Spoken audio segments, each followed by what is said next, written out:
problema na cidade de São Paulo não é a falta de aumento dos tributos, e sim a falta de uma boa administração dos recursos financeiros arrecadados. Esta é a conclusão de um estudo desenvolvido pelo Dr. Quioche Arada, que é advogado e especialista em direito tributário. O LGT Entrevistas de hoje conversa com ele e fala sobre o aumento do IPTU na cidade de São Paulo.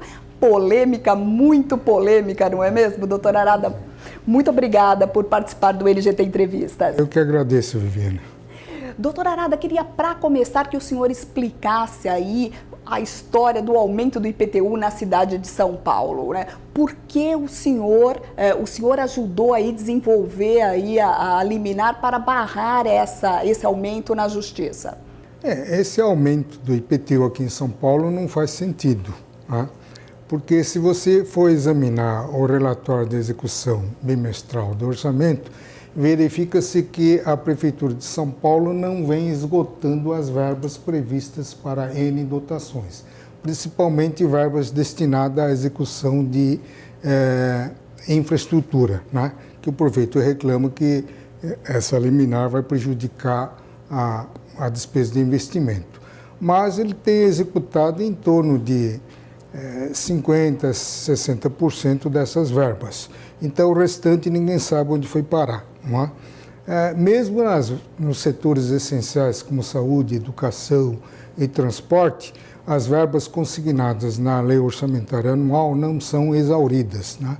Então, existem verbas ociosas. E fomos descobrir isso no balancete da Prefeitura, que está disponibilizado no site da Prefeitura, que em outubro de 2013 tinha disponível 8 bilhões e 763 milhões de reais. Fora de verbas que poderiam ter sido arrecadadas. Fora outros recursos que estão no banco esperando a vez da aplicação. Então, o dinheiro do contribuinte não é para ser especulado, não é?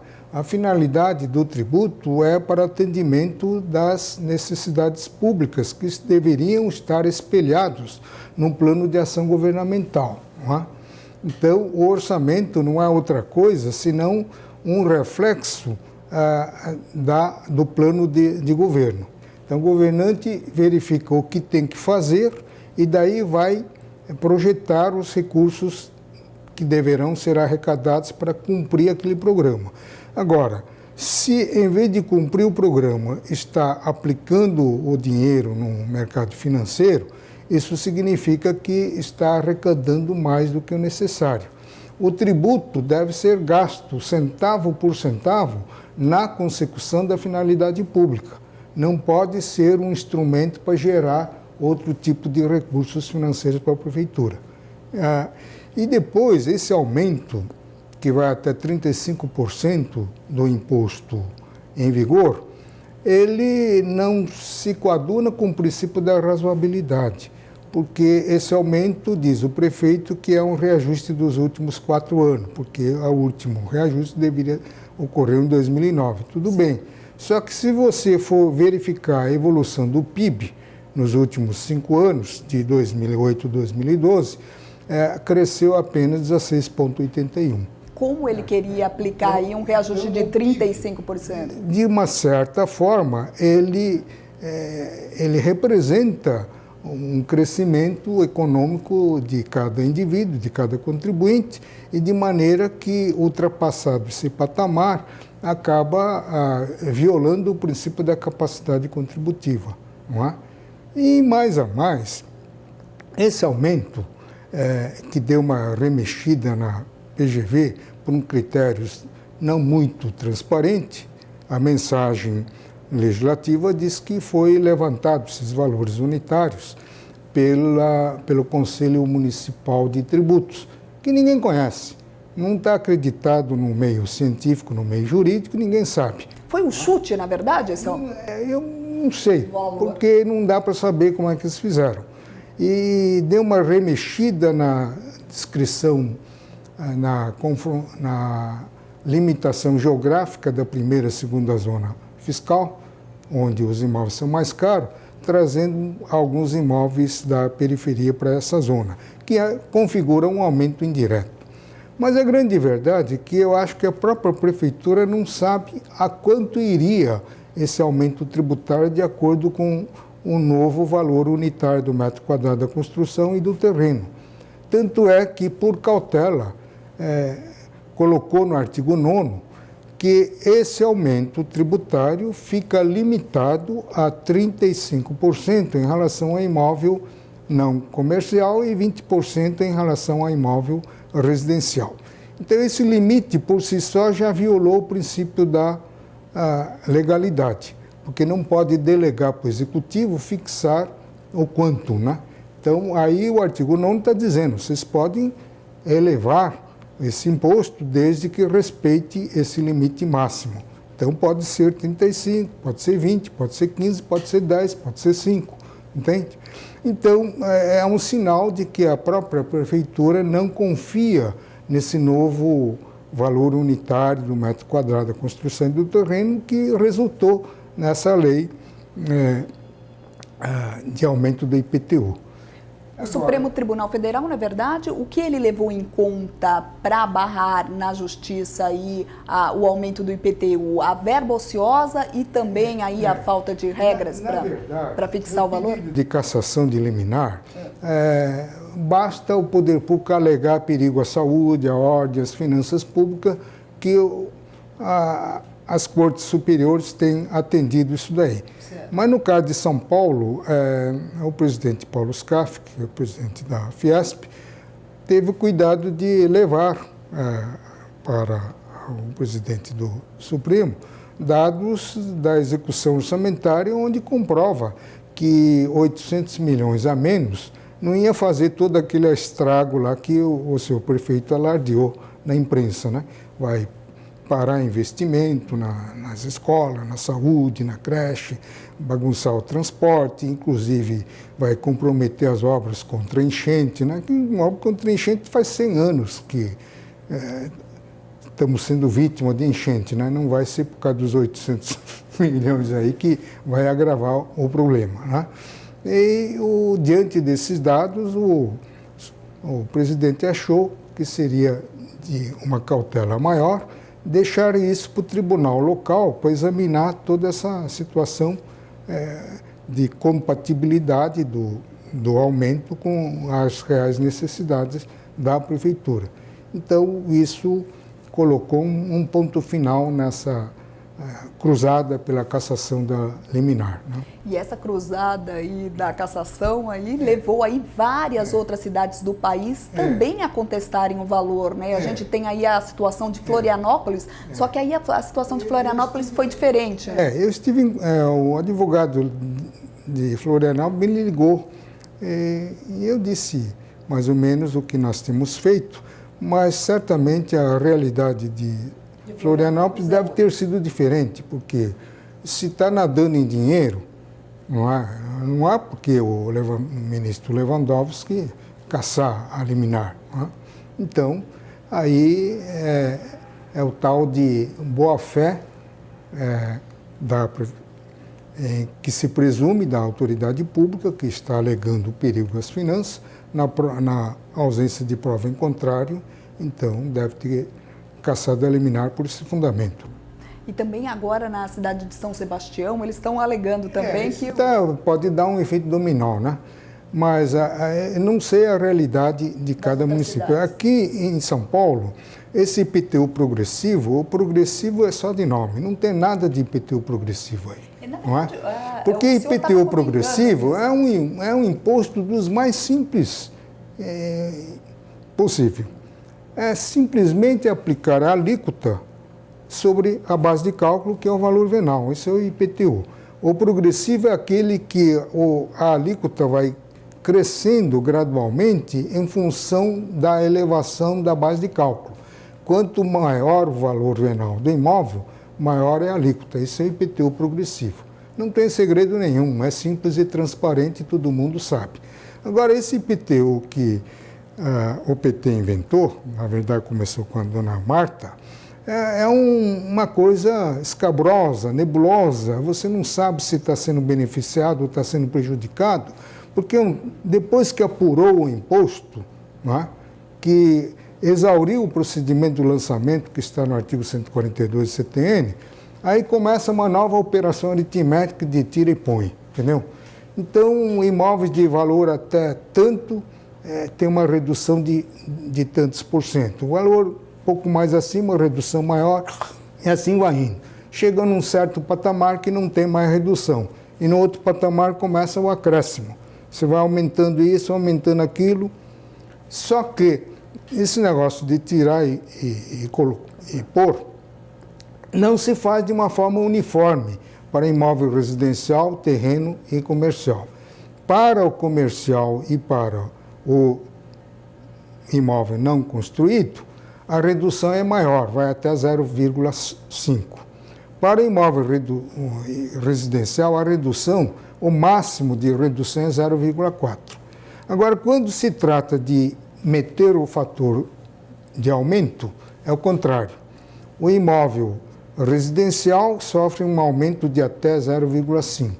O terreno não construído e o imóvel comercial, o máximo de aumento que sofre é de 0,4. Então, aí violou-se o princípio da isonomia 3 vezes. Primeiro pela redução, depois pelo aumento e, em terceiro lugar, pela faixa de valor venal, onde inicia o acréscimo. Para o residencial, ela começa na faixa de 300 mil, digamos. Para comercial e terreno, só a partir da faixa de 600 mil que começa a progressão. Então, violou-se triplamente o princípio da isonomia, que deu o efeito dominó. Acarretou a violação do princípio da capacidade contributiva, porque o IPTU, a capacidade contributiva, se mede pelo valor venal do imóvel. Você tem a capacidade contributiva em relação a imóvel pequeno, imóvel médio e imóvel grande, respectivamente. Então, a capacidade é objetiva. E violado o princípio da capacidade objetiva, por consequência, você viola o princípio que proíbe o efeito confiscatório do tributo. Então, há uma sequência de violação, que no fundo, decorre da violação do princípio maior da razoabilidade, que é um limite que a Constituição impõe à ação do próprio legislador. Se o legislador fizer uma lei perfeita do ponto de vista formal, se violou o princípio da razoabilidade, ela será inconstitucional. Por exemplo, uma lei que te dá o benefício com a mão direita e com a mão esquerda retira aquele benefício, ele não é uma lei razoável, ela é inconstitucional. Uma lei que beneficia determinado segmento da sociedade, né, dentro da política de inclusão social, mas impõe um ônus desproporcional, né, a outros segmentos da sociedade, ela não é razoável, entendeu?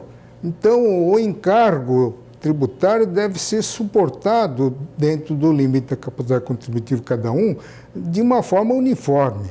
Não se pode tirar demasiadamente de um determinado grupo para favorecer um outro grupo, entendeu? Isso não é razoável. E esse modelo de IPTU aí, criado aí pela Marta, foi seguido agora por Haddad, que também quis fazer outro. Que agravou um pouco, né? Agora, qual foi o agravante?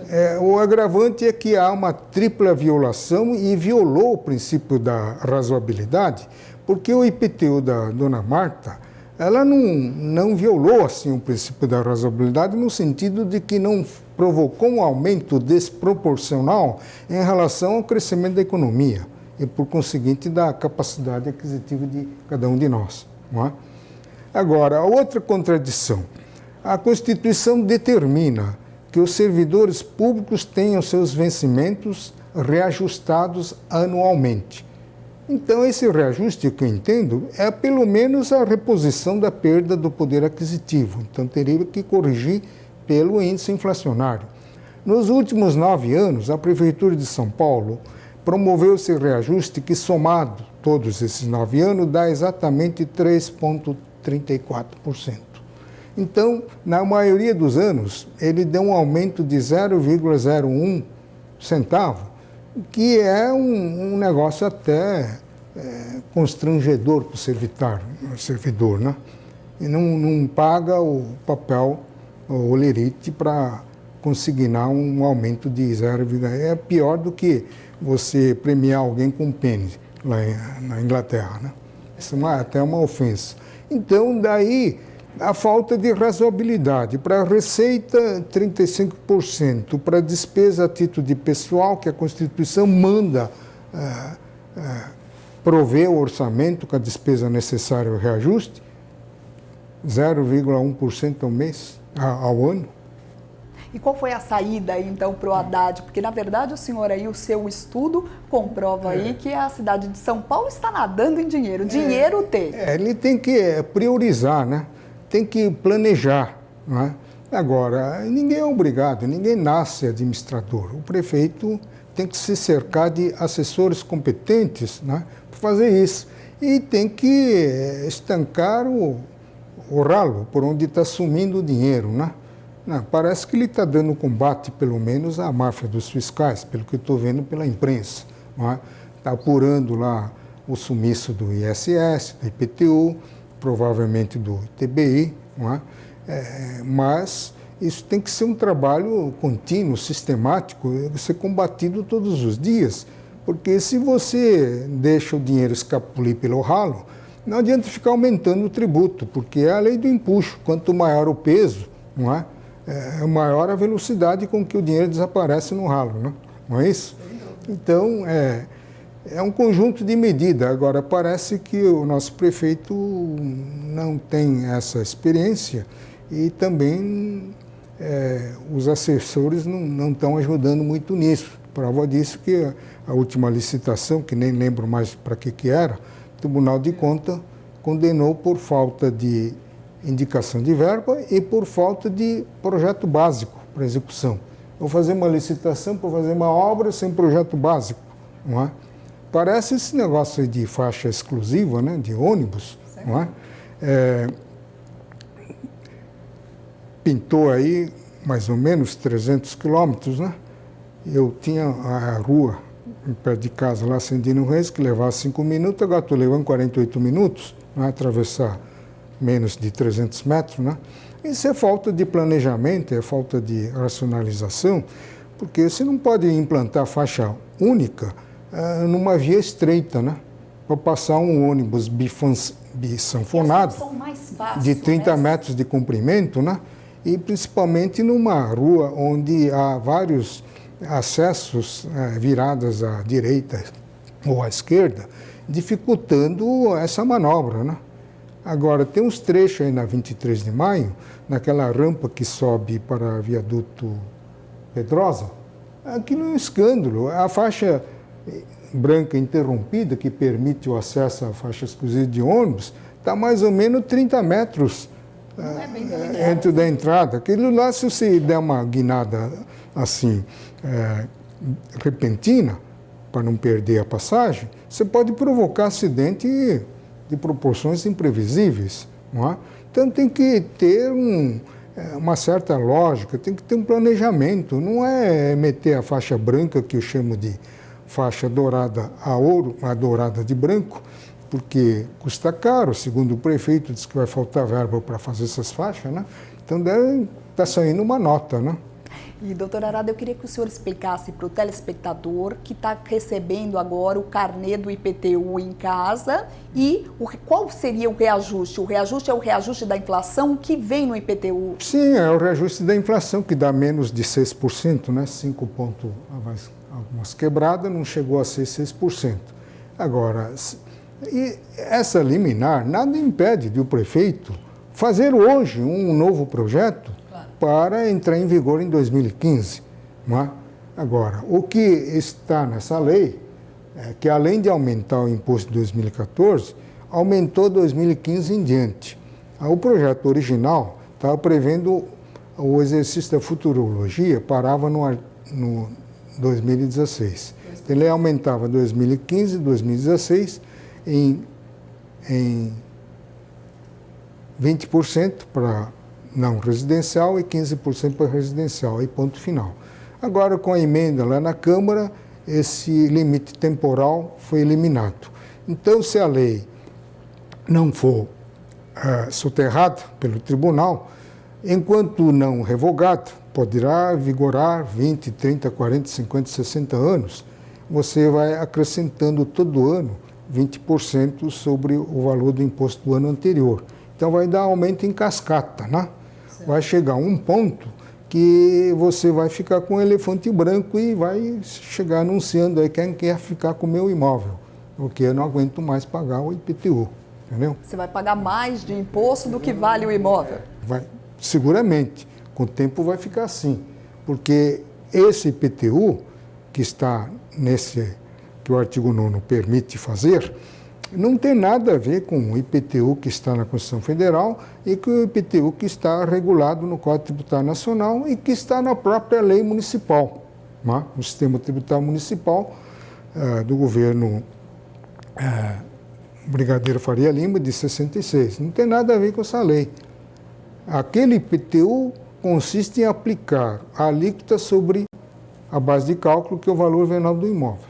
Esse IPTU que está no artigo 9º consiste em aplicar o percentual sobre o valor do imposto do ano anterior. Não tem nada a ver com base de cálculo. Isso criado pelo Partido dos Trabalhadores. Isso é coisa desse partido que está no poder, né? Agora, o IPT tem mania de mexer com o IPTU. Primeira vez foi a dona Erundina, na época, então, prefeita de São Paulo. Inventou um IPTU progressivo que não tinha pé nem cabeça, né, para regular a função social da propriedade. Função social é uma imposição constitucional. Eu concordo que ninguém pode ter um terreno grande aqui no centro da cidade e ficar lá apreciando e ver o tempo passando para valorizar com a inflação para ganhar dinheiro. Isso realmente é condenável. Merece uma taxação violenta. Mas, do jeito que ela fez, ela não fez em função do descumprimento. Ela só alegou descumprimento da função social. Uns pobrezinhos que tinham um terreno lá na Guarapiranga, onde arrancar capim é crime ambiental, não é? Ele foi apenado com 5% também porque não construiu, não está cumprindo a função social. Então não tinha pé nem cabeça, ia de 0,20% até 5%. O tribunal deu a liminar aqui, deixou 0,20% e o Supremo enterrou aquele negócio lá, mesmo porque o entendimento do Supremo, na época, é que o IPTU, por ser um imposto de natureza real, não interessa a condição subjetiva do proprietário. Então, é só para regular a função social da propriedade, IPTU progressivo com finalidade arrecadatória, o Supremo nunca admitiu. Então, o que fez o pessoal do PT? Mobilizou a bancada no Congresso e cavou aí a emenda 29 em 2000, que diz que o IPTU poderá ser progressivo em função do valor venal do imóvel e ter também a alíquota diferenciada em função da destinação do imóvel.